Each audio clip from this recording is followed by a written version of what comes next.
October 1941, on the outskirts of a freezing Moscow at 11 p.m., the German front line is unnervingly quiet. In the shallow, muddy trenches of the Eastern Front, Wehrmacht soldiers huddle against the biting wind, their eyes strained against a darkness so thick it feels like a physical weight. Suddenly, the silence is broken by a sound that defies logic. It isn't the roar of a Junkers or the rhythmic thrum of a Messerschmitt. Instead, it is a faint, rhythmic whooshing, like the sound of a broom sweeping across a stone floor. High above, invisible to the eye and nearly silent to the ear, something is gliding through the frozen air. Then, without warning, the world explodes. Bombs shatter the encampment, fire blooms in the snow, and by the time the Germans can scramble to their anti-aircraft guns, the attackers are gone, vanished back into the shadows. This was the birth of a leg, a terrifying aerial ghost that the Germans would soon come to fear above all others. They called them the Nachthexen, the night witches, but these were not ghosts, nor were they supernatural entities. They were young women, some still teenagers, flying wooden canvas biplanes that were considered obsolete even before the war began. To understand how these women became the most decorated female unit in history, we must look back to the woman who dared to demand their right to fight.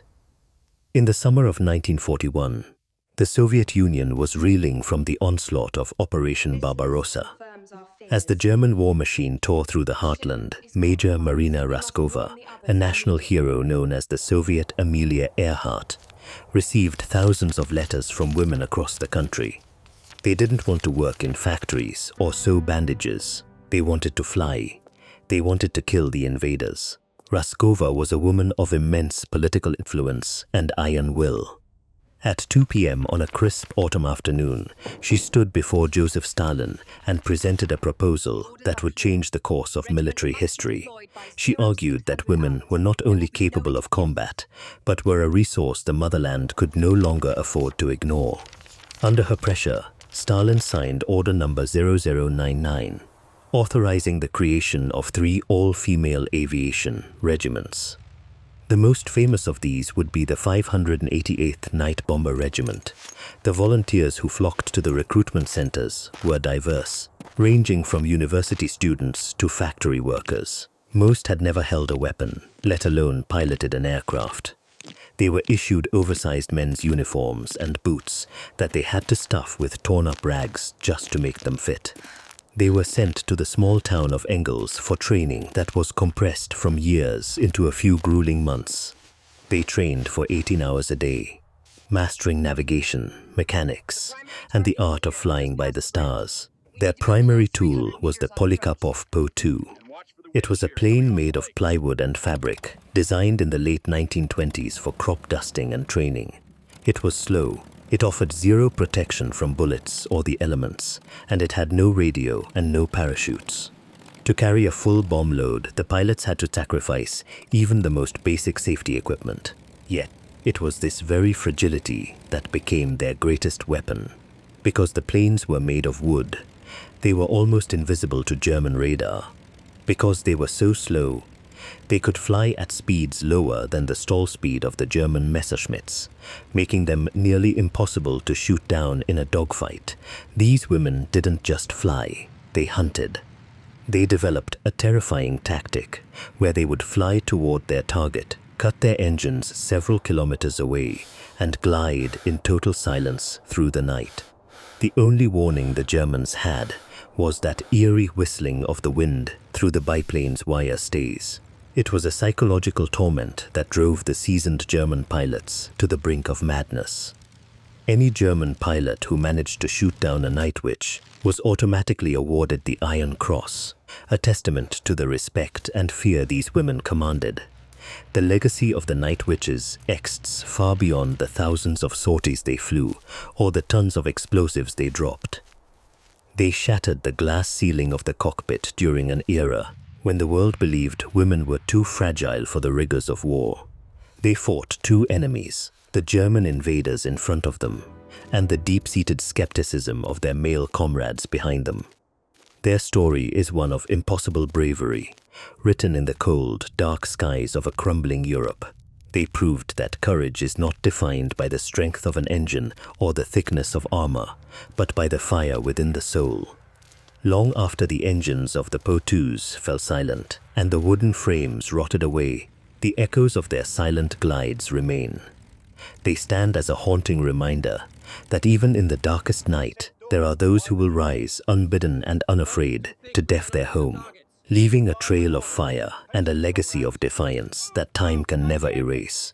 June 1941, at a dusty airfield on the edge of the Soviet frontier, the first waves of the German Luftwaffe swept across the horizon, signaling the start of Operation Barbarossa.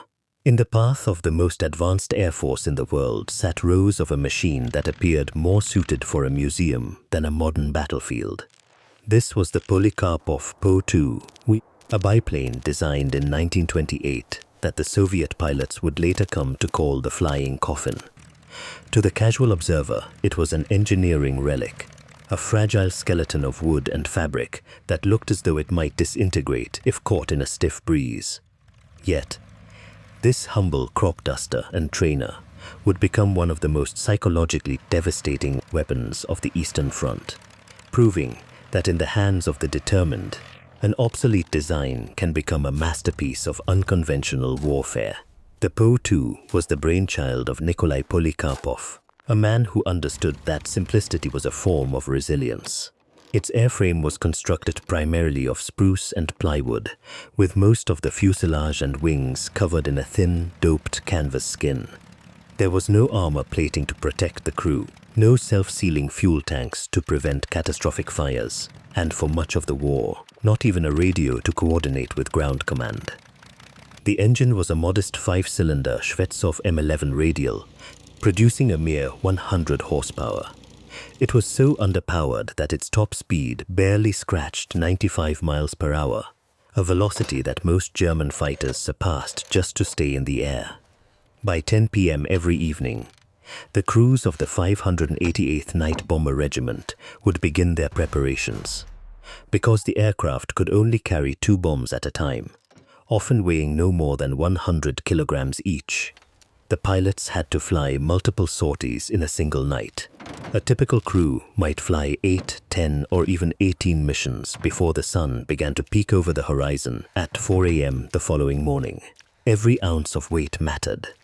To maximize their bomb load, the women of the Night Witches flew without parachutes until 1944. If the wooden frame caught fire from a tracer round or an anti-aircraft shell, there was no escape. They were strapped into an open cockpit, exposed to the brutal Russian winter, where temperatures frequently dropped to 40 degrees below zero. Touching the frozen metal of their sidearms would tear the skin from their fingers. Yet they flew on, guided only by maps, compasses, and the flickering fires of the front line below. The true genius of the Po-2 lay in its limitations. Because it was made of wood and fabric, it had a remarkably small radar cross-section, making it nearly invisible to the early German radar sets. More importantly, its stall speed was so low that it could fly at speeds that would cause a Messerschmitt Bf 109 or a Focke-Wulf 190 to literally fall out of the sky. When a German ace tried to line up a shot, the Po-2 would simply slow down, turning within a radius so tight that the faster fighter would overshoot, unable to bring its superior firepower to bear. The psychological edge was honed through a terrifying tactic.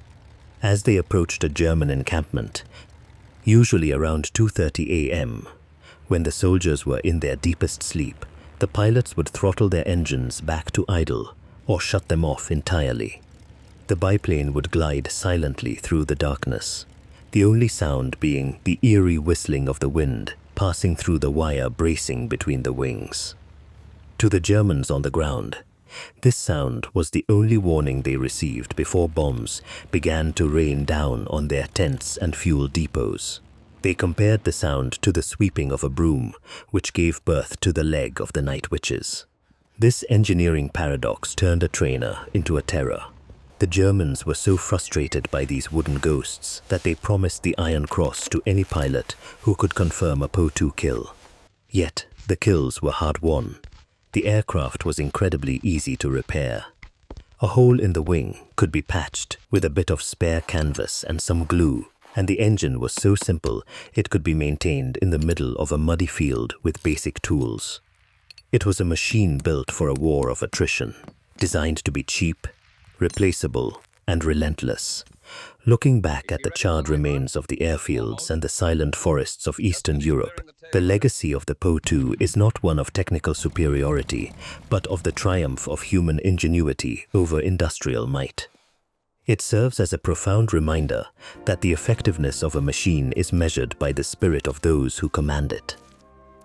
The flying coffin was never meant to win a war, yet it haunted the dreams of an invading army, proving that even a canvas wing can carry the weight of a nation's defiance. The Night Witches did not need the fastest engines or the thickest steel. They needed only the darkness, their silent glides, and the unbreakable will to def their sky. Their story remains a haunting testament to the fact that when everything is stripped away, it is the fire of the soul that truly lights the way through the darkest night. October 1941, in the windswept town of Engels on the Volga River, marked the beginning of a transformation that the Soviet High Command viewed with deep vocal suspicion. Marina Raskova, a woman already legary for her record-breaking flights, stood before hundreds of young volunteers who had answered her call to def the motherland from the cockpit. These were girls in their late teens and early 20s. Some still clutching bouquets of flowers or wearing summer dresses. Yet they were about to undergo a transformation that most of the Soviet military establishment considered a fool's errand. The institutional skepticism was not merely a backdrop. It was a wall they had to climb every single day.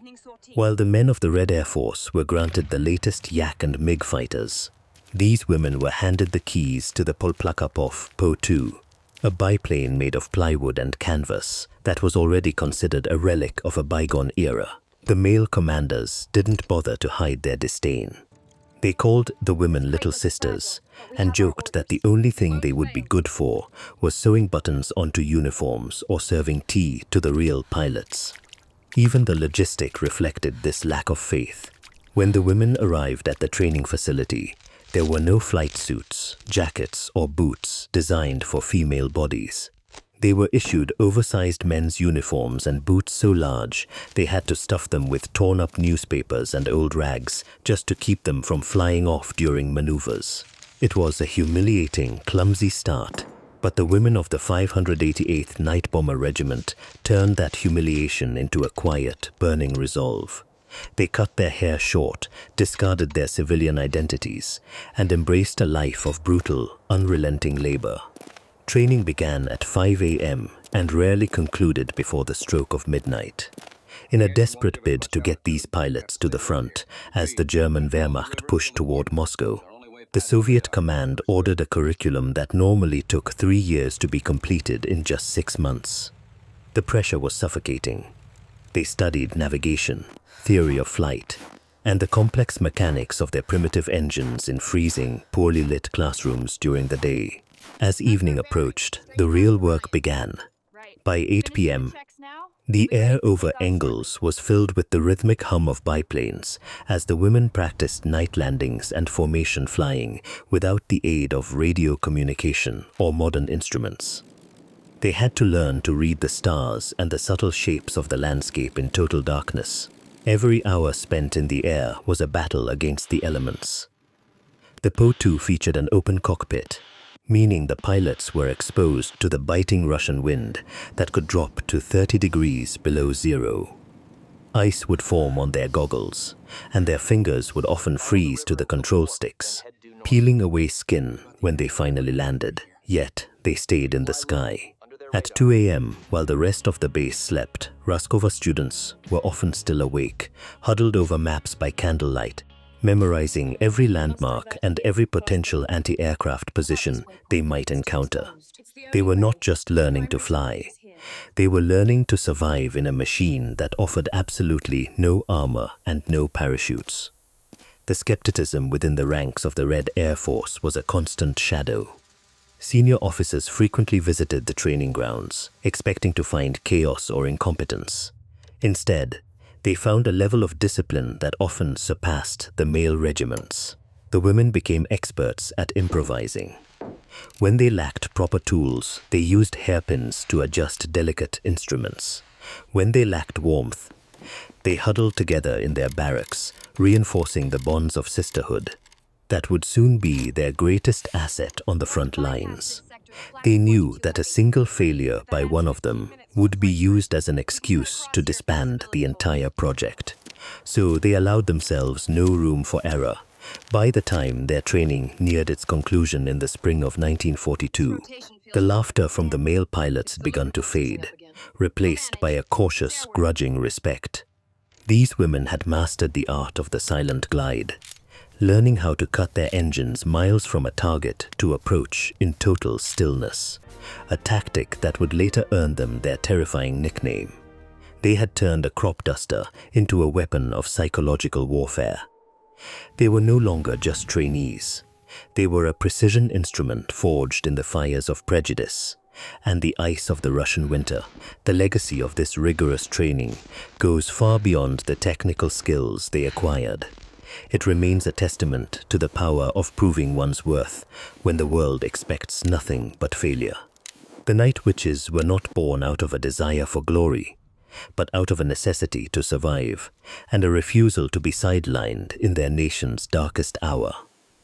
Their journey through the training grounds of Engels teaches us that true strength is not found in the equipment we are given, but in the tenacity with which we use it. They proved that when a person is driven by a singular, unyielding purpose, even the most fragile wings can withstand the most violent storms. Their stories is a reminder that the loudest roar often comes from those who were once told they had no voice at all, proving that the fire of the soul is the only light needed to navigate the deepest shadows of war. June 1942. The scorched and battle-scarred plains of the southern front near the Don River. As the sun dipped below the horizon, a peculiar stillness settled over the German encampments, but for the veteran soldiers of the Wehrmacht, this silence was not a comfort, it was a warning. High above in the ink-black sky, the 588th Night Bomber Regiment was beginning its nightly ritual of terror.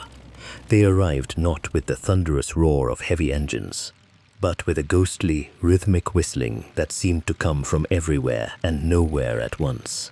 This was the birth of a leg, forged in the cockpit of the Polikarpov Po-2, a biplane so outdated and fragile that the Germans initially viewed it as a relic rather than a threat.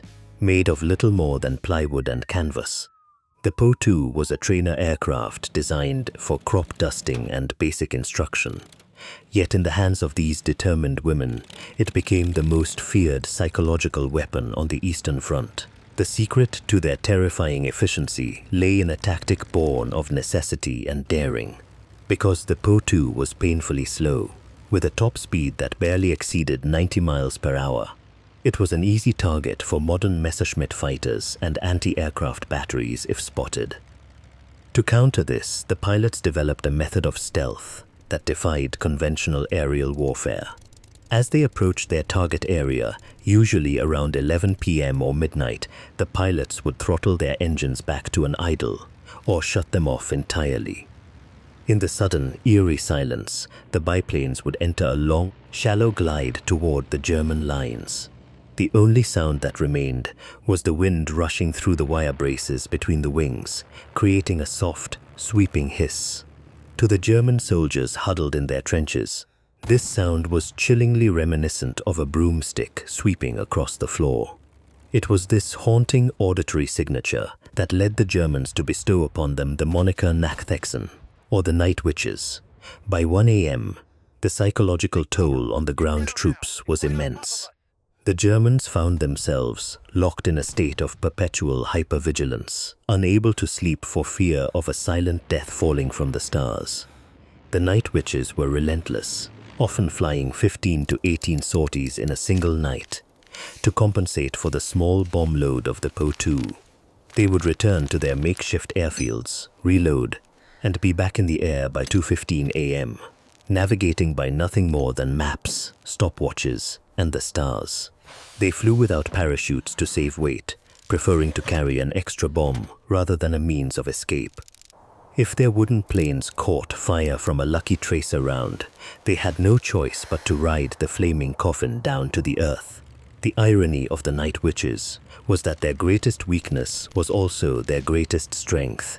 The wooden construction of the Po-2 meant it had almost no radar signature, making it nearly invisible to the primitive tracking technology of the era. Furthermore, the plane was so slow that its stalling speed was lower than the minimum flight speed of the German Bf-109 and Focke-Wulf 190 fighters. When a German ace tried to line up a shot, the Po-2 would simply slow down and turn on a dime, forcing the much faster German plane to overshoot and struggle to come around for another pass.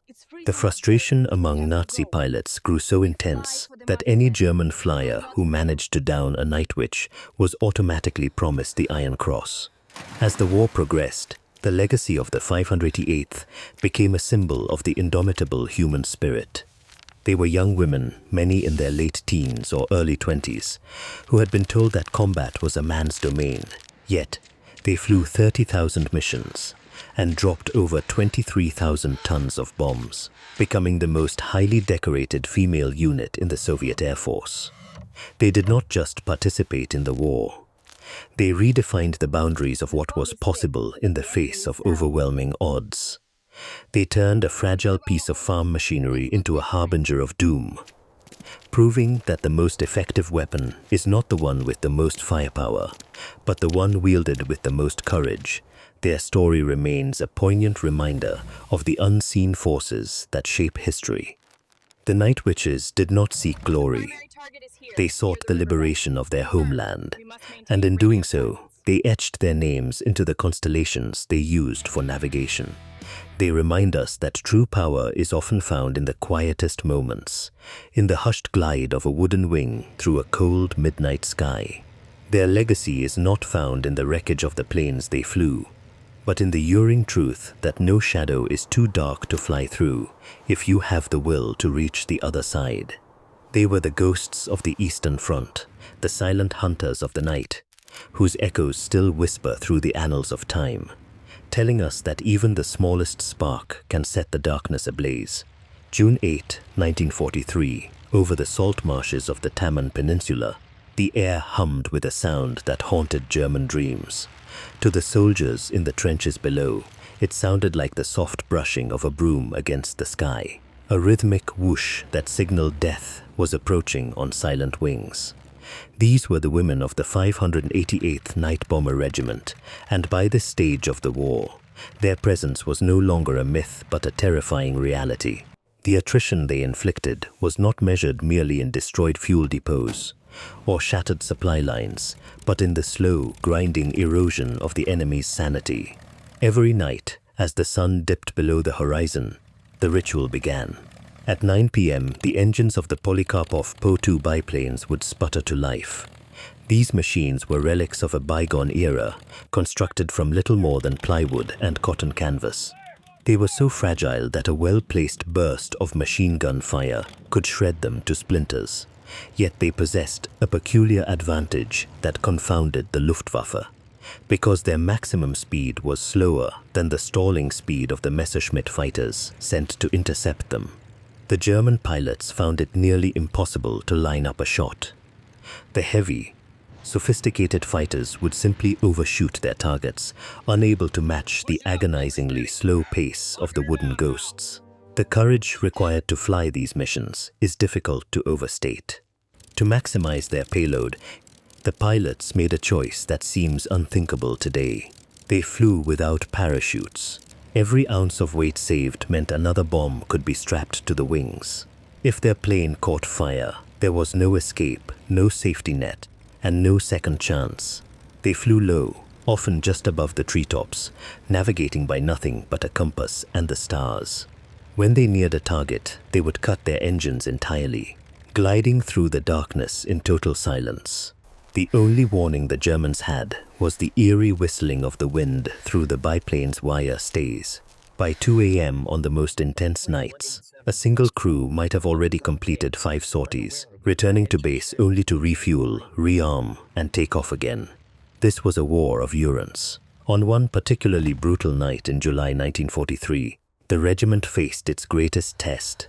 A German night fighter pilot had finally figured out their pattern, hovering near the landing strips and waiting for the slow-moving shadows to appear. Within minutes, 4 planes were engulfed in flames, falling like torches into the dark earth. The loss was devastating, yet as the clock struck 4 a.m., the remaining pilots did not hesitate. They climbed back into their cockpits, wiped the tears from their faces, and took to the sky once more. They were not just fighting the Germans. They were fighting the elements and the crushing weight of exhaustion. In the winter, the temperatures in the open cockpits dropped so low that touching any metal part of the plane would rip the skin from their fingers. Their hands froze to the controls, yet they flew on. They participated in over 30,000 missions, dropping 23,000 tons of explosives on the advancing Reich. This was the true nature of their war of attrition, a relentless, nightly pressure that convinced the invaders they were being hunted by something supernatural. The title Night Witches was a badge of honor bestowed upon them by an enemy who could not understand how such primitive aircraft could cause such devastation.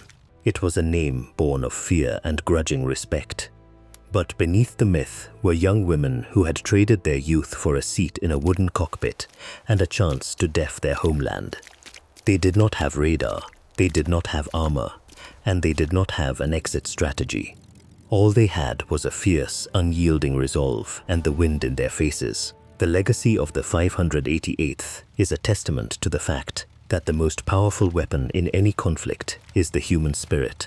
They proved that technology is often secondary to conviction, and that courage is not the absence of fear, but the decision to move forward despite it. Long after the engines of the Po-2 fell silent and the smoke cleared from the Eastern Front, their story remains a beacon. It reminds us that history is often written by those who are willing to fly into the darkest nights without a parachute, trusting in their skill and each other to find the way home. Their flight was more than a military maneuver.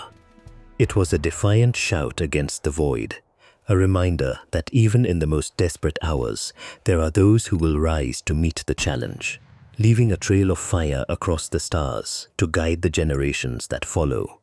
October 1943, the freezing trenches of the Taman Peninsula.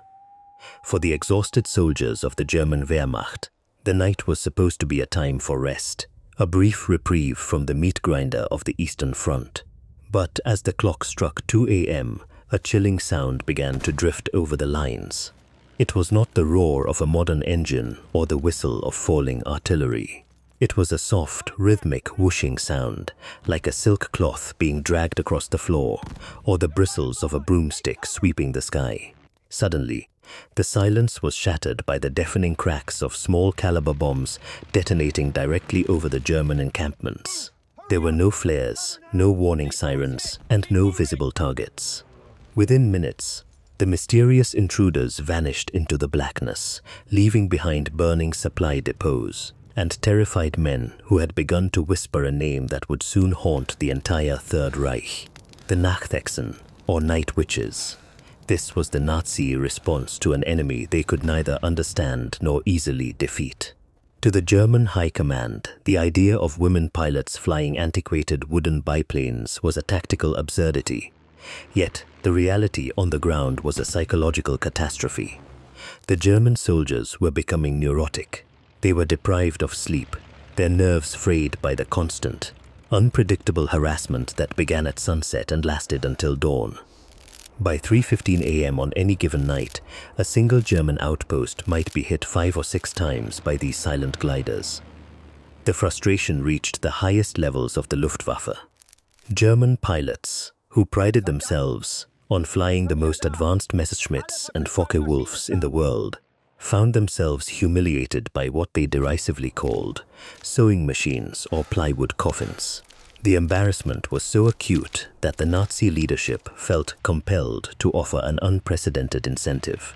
Any German pilot who managed to shoot down one of these wooden biplanes was automatically awarded the Iron Cross.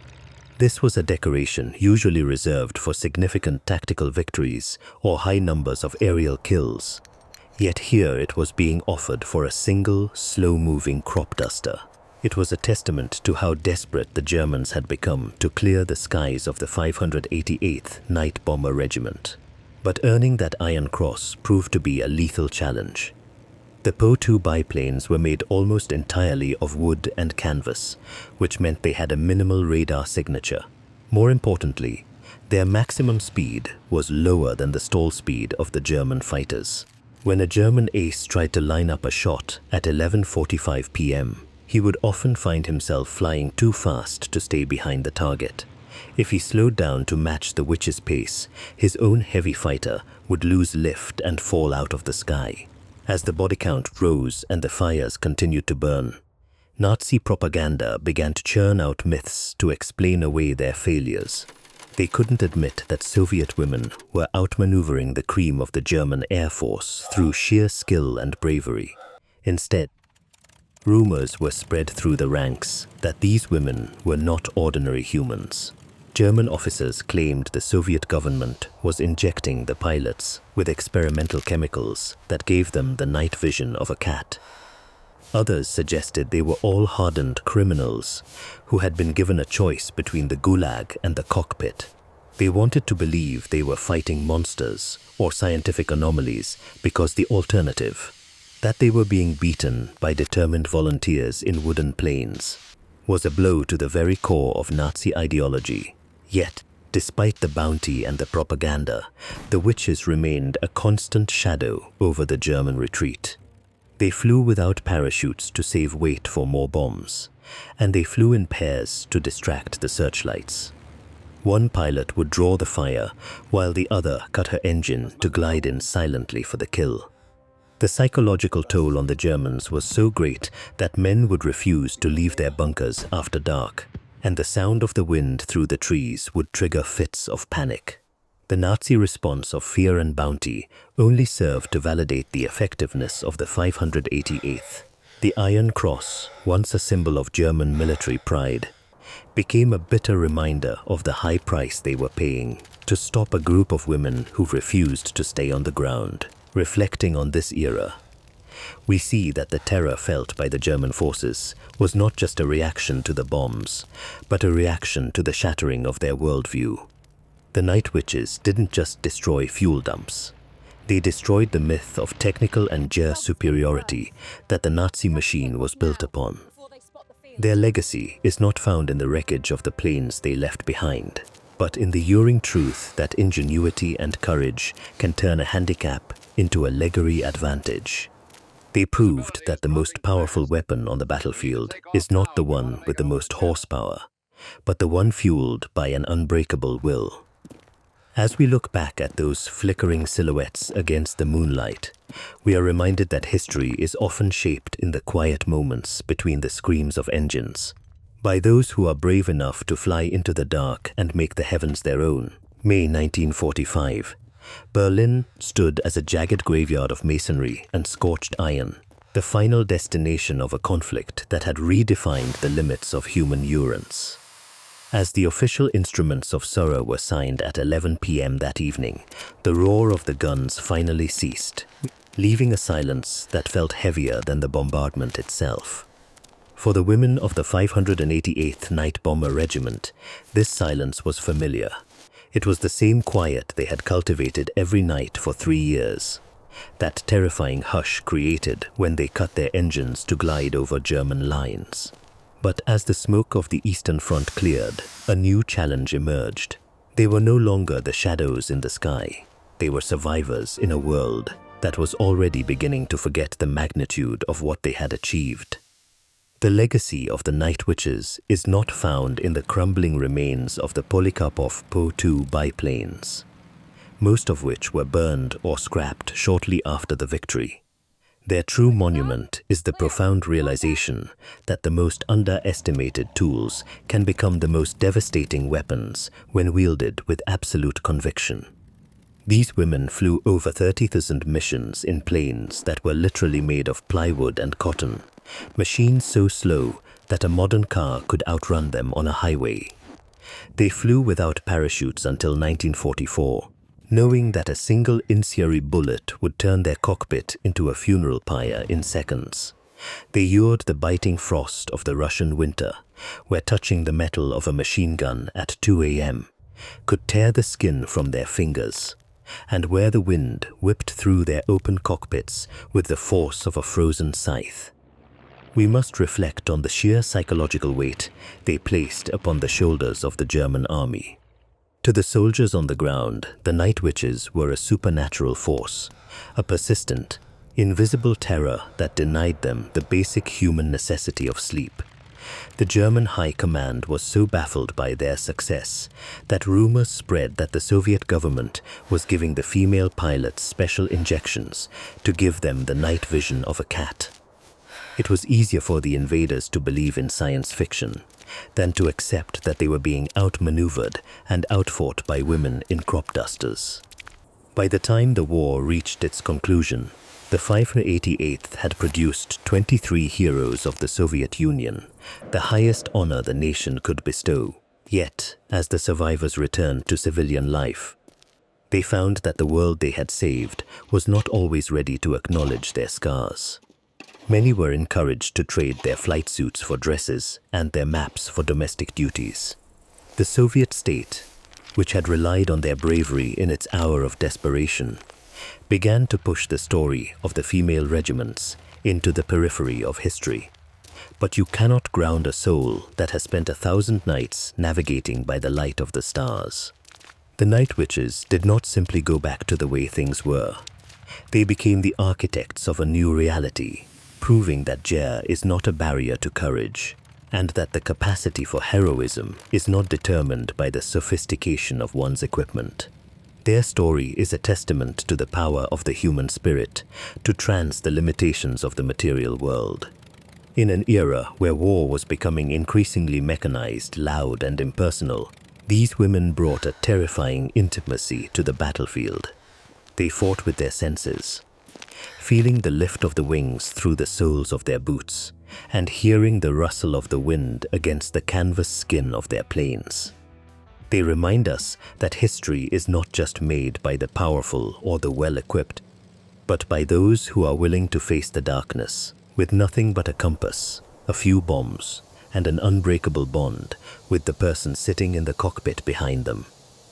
As we look back at the flickering silhouettes of those wooden biplanes against the moonlight, we are forced to confront our own perceptions of strength. The night witches showed us that there is a unique kind of power found in the shadows, a strength that does not need to roar to be heard. They taught us that the most enduring victories are those won against the odds, where the only thing keeping you in the air is your own will to survive. The wind still whistles through the wires of history, carrying the faint, ghostly hiss of a gliding plane. It is a sound that whispers of a time when the sky belonged to the brave, and when a group of women transformed the night into a sanctuary of resistance. They didn't just fly into the dark. They became the light that guided a continent toward the dawn. Their flight is over, but their journey across the stars of our collective memory has only just begun. In the silence of the night, if you listen closely enough, you can still hear them soaring.